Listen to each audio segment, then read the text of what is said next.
Hello drummers, it's Rob Litton here from drumstheword.com and welcome to this free full song lesson where today I'm going to show you how to play the song Fame by David Bowie, drummed by the incredibly funky Dennis Davis. And as always with my free lessons, you can download the PDF transcriptions from my website for free.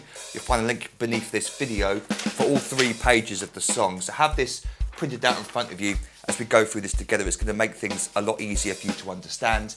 And then while you're at my website, you might want to consider signing up to become an online member where you get access to over 500 full video song lessons just like this, including a load of other David Bowie stuff. But I'll talk more about that at the end of the drum lesson. So, also I just want to mention that I've just reached 100,000 followers on YouTube. Thank you very much to all those that have been with me from the beginning and have joined recently, and mainly the ones that comment and like and actually get involved with the channel. I really do appreciate that stuff because it's not everyone does it. A lot of people just watch the videos and then move on to something else, which is fine. I don't do it for likes, but it helps to build the channel, and I do this for a living. So any support you can give me here on YouTube is much appreciated. But I'll be getting my silver plaque hopefully soon, and I'll get to show it off in the background or something. I'm not sure what I'm going to do with it yet.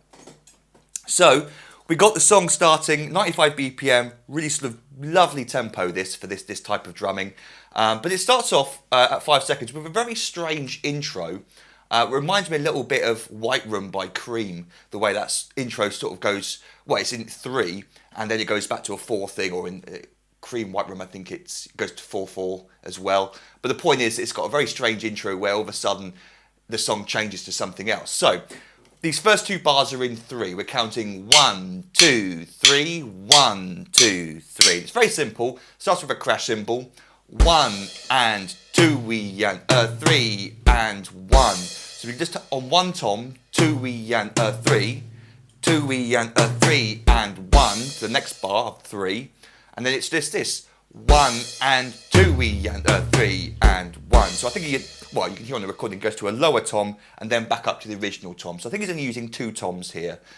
2 we and 3 and 1. That third bar is just that crash cymbal on beat 1. We're then moving into 4/4. So you've got to move into 4/4 mode. 1, 2, 3, 4. 4 bars. A whole bar of rest there with the crash at the beginning. Then we get this build up between the 2 toms.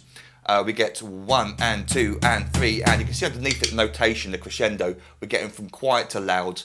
1 and 2 and 3 and then it's a distinctive little drum fill, which is basically just using the open hi-hat on the and of 4.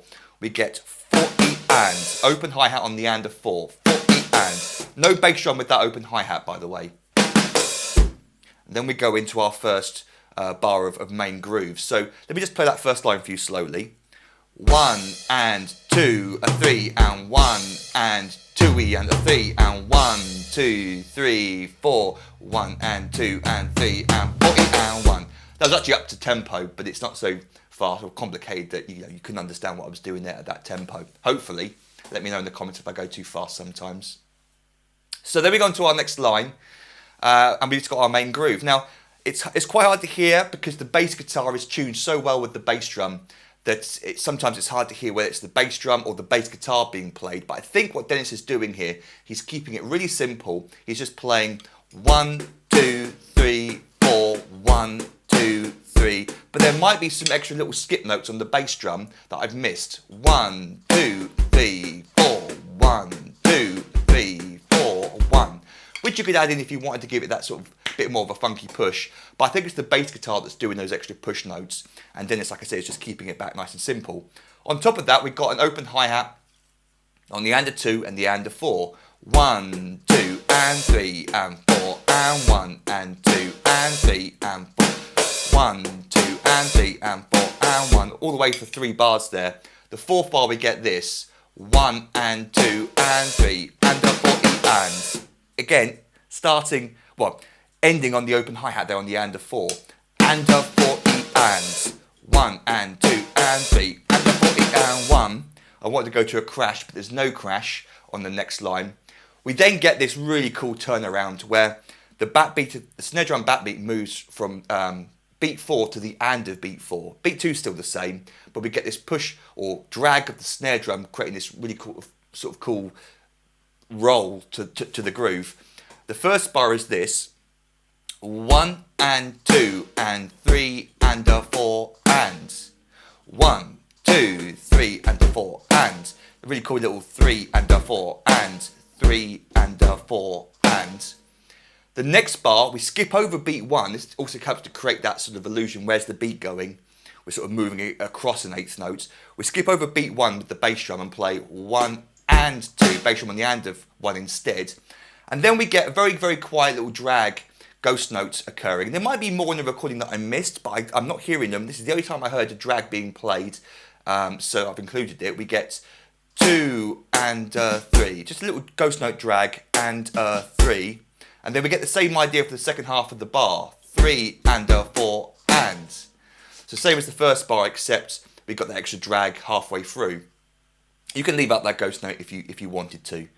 Then we go into the third bar where we get 1 E and into an open hi-hat, 1 E and. I believe there's a bass drum played on the and of 1 there. I might be wrong, it might not be a bass drum there. It's kind of hard to hear, but because it goes with the rest of the groove, I doubt he would have missed the bass drum there on the and of 1. It's kind of important for the actual melody. It follows the bass drum follows the melody, and it'd be strange for him to just leave out that one bass drum on that bar there. So I think he plays 1 E and into an open hi-hat, right, left, right, 1 E and 2 and then he moves into this new groove where we get 3 and 4. Just a very quick little open hi-hat there on the of beat 3, which happens to fall with the left hand on the hi-hat, and just opens for a 16th note and 4. So we get 3 and 4. Then for the and of beat 4, it opens for the full 8th note and 1.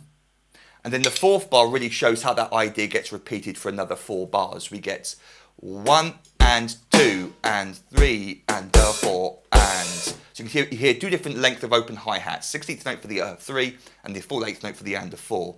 1 and 2 and 3 and 4 and. Try to hit your sticks like that. 1 and 2 and 3 and 4 and 1 and 2 and 3 and 4 and 1 and 2. And don't play extra hi-hats like that unless you want to. So that third line has a lot of stuff going on. Let me play that third line for you slowly this time. Actually slowly. 1 and 2 and 3 and 4 and 1 and 2 and 3 and 4 and 1 and 2 and 4 and 1 and 2 and 3 and 4 and. So there's the fourth line where that bar gets played 3 more times, and then the fourth bar we get this 1 and 2 and 3 E and 4 E and. Now he could just end it on the and of 4, but I think I hear an extra bass drum filling in that last space. 4 E and a 1, so we get a 1 into the next bar. Actually feels really cool as well. 1 and 2 and 3 E and 4 E and a 1. 4 E and a 1. Just like a linear idea. You're filling in that last 16th note with the bass drum, which I think is what Dennis is doing. So then we go into the chorus 1, but before we do, let me play for you all 4 of those lines, the intro, up to speed without me yakking on over the top so you can hear just the drums. Here we go.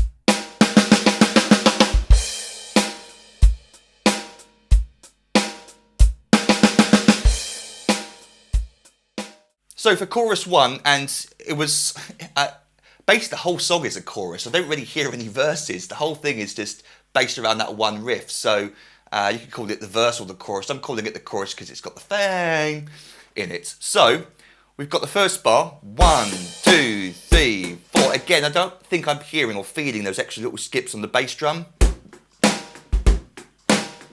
But if you wanted to put those in, fine. I think you could overplay it though, and certainly later in the chorus he definitely doesn't. It's just when that bass guitar is playing that extra note, it might be hidden underneath it. I'm not sure. Well, pretty sure, but you know, not 100%. Then the second bar, 1 and 2 and 3 and a 4 E and a 1. That rolls all the way on the snare drum up to beat 1. Bars 3 and 4, 1, 2, 3, 4, 1, 2, 3, 4, and 1. Open hi-hat at the end of that line. Then we get a groove that he settles into with the extra hi-hat notes, where we get 1 and 2 and a 3. Just come up to the hi-hat, and a 3 and 4, and same for bars 2, 3, bars 2 and 3 as well, but we have the open hi-hat at the end on the and a 4. 1, 2 and a 3 and 4, and 1, 2 and a 3 and 4, and 1. Bar 4, no extra hi-hat, 1, 2, 3, 4, and 1, but we get and 1, open hi-hat into a crash cymbal for line 3. Bar 1, standard stuff for line 3. Bar 2 though, we get this, 1 and 2 E and a 3. Again, it's quite low in the mix. I'm pretty sure that's what he's playing. He's definitely playing the bass drum on the E of 2. It's just, there might be something else going on in that section, but I'm pretty sure that's what he's playing. 1 and 2 E and a 3 and 4 and 1. So 1 and 2 E, a 3, 4 and 1.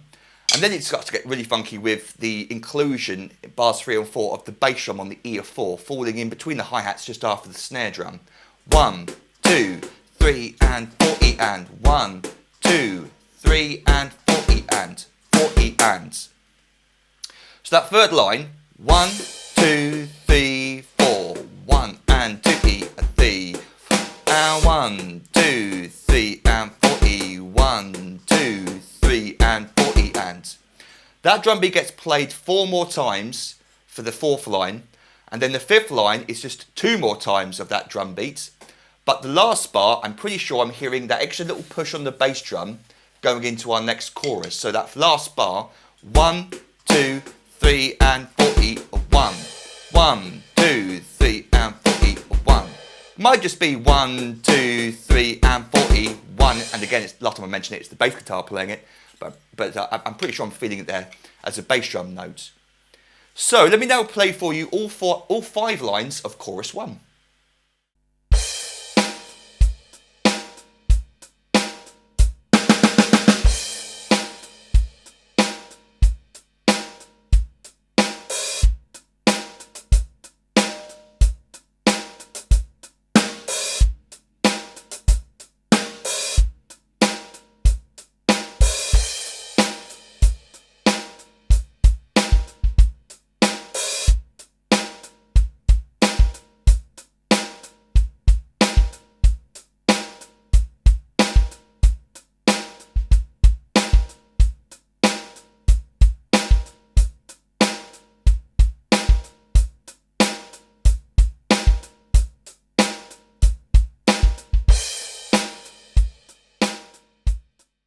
So here's the part of the drum lesson I was excited to share with you guys, as I couldn't believe it when I was transcribing this, but I'm 99% sure of this. Basically, you've learnt the song now. That first page includes everything you need to do, because chorus 2 is exactly the same as chorus 1. The recording was just of the drum part was just looped. It was just played again. And the reason I'm 99% sure of this is because of all the little nuances that you can hear throughout the section. He nails every single open hi-hat, extra hi-hat part, extra bass drum note. It's exactly the same as chorus 1. There's certain open hi-hats that sound weaker than others that are repeated, so that's another little clue. There's certain snare drum notes that aren't as strong, and again, you hear those extra snare drum notes being not as strong or as loud or as pronounced.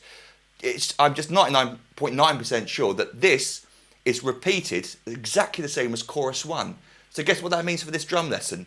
You've done it. Chorus 2 is exactly the same as chorus 1. And then on top of that, bridge 1 is exactly the same as our intro for the same reasons I just explained to you. So we've got 4 lines of bridge 1 is the same as 4 lines of intro. Every single note is exactly the same. Open hi-hats in the same places, the bass drums in the same places. So you've got that down as well. So on to page 3, and guess what? Chorus 3 is identical as well. So we've got the first 5 lines But then what happens at the end of the song, the one drum beat just gets looped all the way to the end of the song. So we've just got another 3 lines of 1, 2, 3 and 40, 1, 2, 3 and 41, all the way to the end of the song. So the very last line I've written here, note fade out. So the last 5 bars, you start to hear the drum part fade out. But just before the song finishes, you do hear the drum beat stop and the song stop on beat 1 of that very last bar. 1, 2, 3 and 41. And that's how the song ends. Simple as that.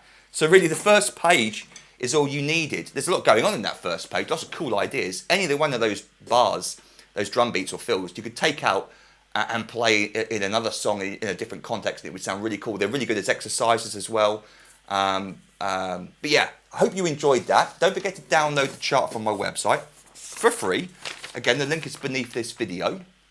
Let me know if you're on YouTube in the comments below what you thought of this lesson. Give it a thumbs up if you enjoyed it. Subscribe and press the bell notification button and all that good stuff if you want to be notified of future lessons. And then also what I offer at my website, drumstheword.com, is a full year's online access. You pay $97, you get a full year's online access to every single full video song lesson I've ever recorded and transcribed. And that's over 500 full, famous and popular video song lessons. Just like this lesson, I teach the song from start to finish. They're usually a bit longer than this. I've got probably about another 5 to 10 David Bowie songs up on the website already. Closer to 10, and I'm sure I'll be adding way more in the future. So if you're a David Bowie fan, there's lots of stuff over on the website already for you. As a thank you for signing up, I give you access to hundreds more little videos teaching you many, many famous drum beats, fills, and even drum solos. I give you 3 ebooks I've written over the years containing hundreds more famous beats, fills, and solos. And then over the year of your subscription, you also gain instant online access to all the new material that I upload for my members. And I record new lessons every week unless I'm ill or on holiday. So you've got lots of cool stuff to look forward to over the year of your subscription. But if you've got any questions about any of that, then feel free to email me, rob@drumstheword.com. And until our next drum lesson together, toodle pip and happy drumming to you.